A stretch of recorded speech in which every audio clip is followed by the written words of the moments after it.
Hi friend, আমি রানা মেডিকেলের নতুন আর এক ভিডিও নিয়ে চলে এসেছি তোমাদের সামনে। আজকের টপিক হচ্ছে অক্সিজেন থেরাপি। তো অক্সিজেন থেরাপি কি? অক্সিজেন থেরাপি হলো একটা ট্রিটমেন্ট যেটা হচ্ছে আমাদের রেসপিরেটরি কেয়ারে সাহায্য করছে। তো এর ইন্ডিকেশানগুলো কী কী? Acute respiratory failure, acute MI, cardiac failure, shock, trauma respiratory সিস্টেমে, বার্ন, সেপসিস, অ্যানিমিয়া, এছাড়া ডিউরিং অ্যানাস্থেসিয়া ফর সার্জারি, এইগুলোর ক্ষেত্রে আমরা ইউজ করে থাকি। তো অক্সিজেন থেরাপির তিনটে পার্ট রয়েছে, একটা হচ্ছে low flow device, moderate flow device আর হাই ফ্লো ডিভাইস। একটার পর একটা দেখে নেওয়া যাক। তো প্রথমে লো ফ্লো ডিভাইসটা দেখে নেওয়া যাক। ফার্স্ট হচ্ছে ন্যাসাল ক্যানুলা, সেকেন্ড হচ্ছে রিব্রিদিং ফেস মাস্ক বা সিম্পল ফেস মাস্ক। তো প্রথম যেটা দেখানো হচ্ছে এটা হচ্ছে ন্যাসাল ক্যানুলা।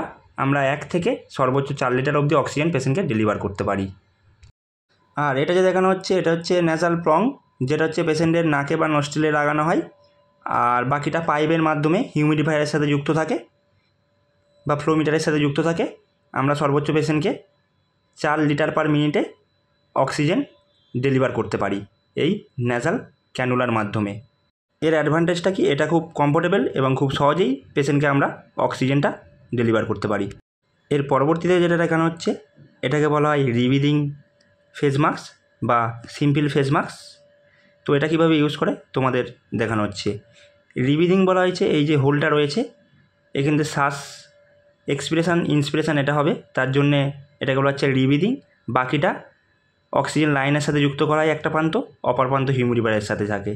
এর সর্বোচ্চ আমরা পেশেন্টকে 8 লিটার অবধি অক্সিজেন ডেলিভার করতে পারি। এটা যখন ন্যাসাল ক্যানুলা কোনো পেশেন্টের ফেল হয়ে যাবে, সেকেন্ড স্টেপে আমরা সিম্পল ফেস মাস্ক বা রিব্রিদিং ফেস মাস্ক আমরা এটা ইউজ করতে পারি। 4 থেকে 8 লিটার অবধি পার মিনিটে অক্সিজেন আমরা ডেলিভার করতে পারবো সর্বোচ্চ। এটা যে দেখানো হচ্ছে এটা হচ্ছে একটা নেবুলাইজার মাস্ক, যার দুটো প্রান্ত হোল করা রয়েছে মাস্কের ওপরের দিকে, যার মধ্যে দিয়ে আমরা খুব সহজেই রিব্রিদিং নিতে পারি।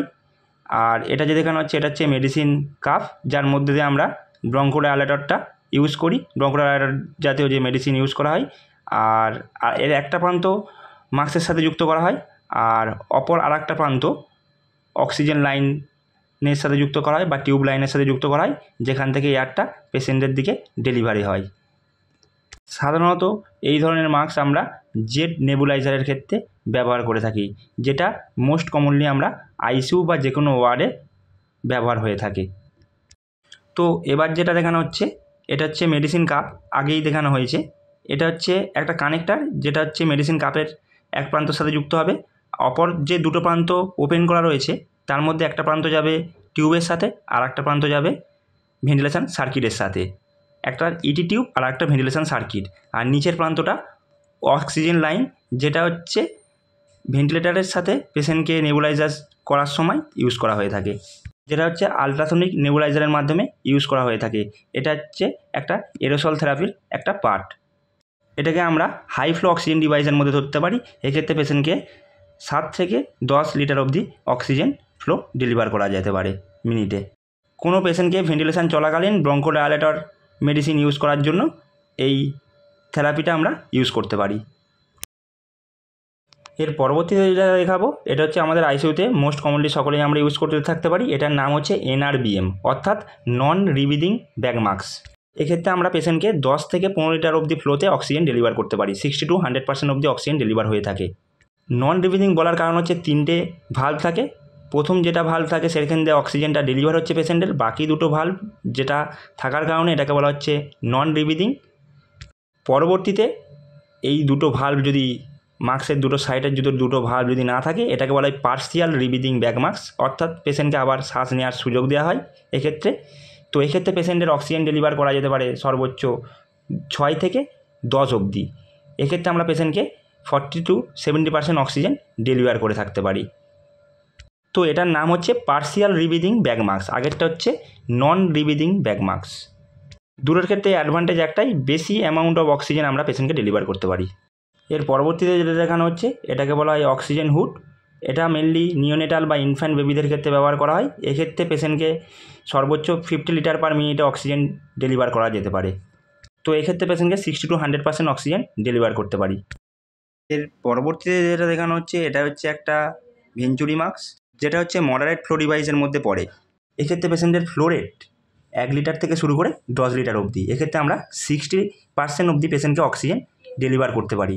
এটার একটাই অ্যাডভান্টেজ, আমরা পেশেন্টকে নির্দিষ্ট পরিমাণ মতো অক্সিজেন ডেলিভার করতে পারবো অ্যাকিউরেটভাবে। এই ভেঞ্চুরিমাক্সে পেশেন্টের বিভিন্ন কালার কোড ইউজ করা হয়ে থাকে। এই কালার কোড অনুযায়ী আমরা একটা পেশেন্টকে পরিমাণ মতো অক্সিজেন ডেলিভার করতে পারি। কোনো পেশেন্টের অক্সিজেন কম থেকে বাড়ার দিকে নিয়ে যেতে পারি, আবার বাড়া থেকে কমের দিকে আনতে পারি।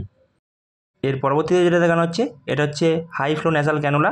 এক্ষেত্রে পেশেন্টকে আমরা ফ্লো রেট 80 লিটার অবধি দিতে পারি। কোভিডের সিচুয়েশানে এই ধরনের ন্যাসাল প্রং খুব বেশি পরিমাণে ইউজ করা হয়েছিল। এক্ষেত্রে অ্যাডভান্টেজ একটাই, আমরা পেশেন্টকে 80 লিটার অবধি ফ্লো ডেলিভার করতে পারি।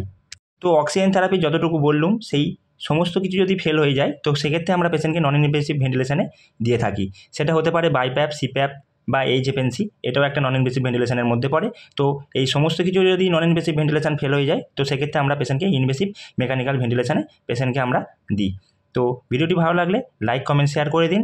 আর এই ধরনের ভিডিও পেতে গেলে অবশ্যই রানার্স মেডিকেল ফ্যামিলি চ্যানেলটিকে সাবস্ক্রাইব করুন।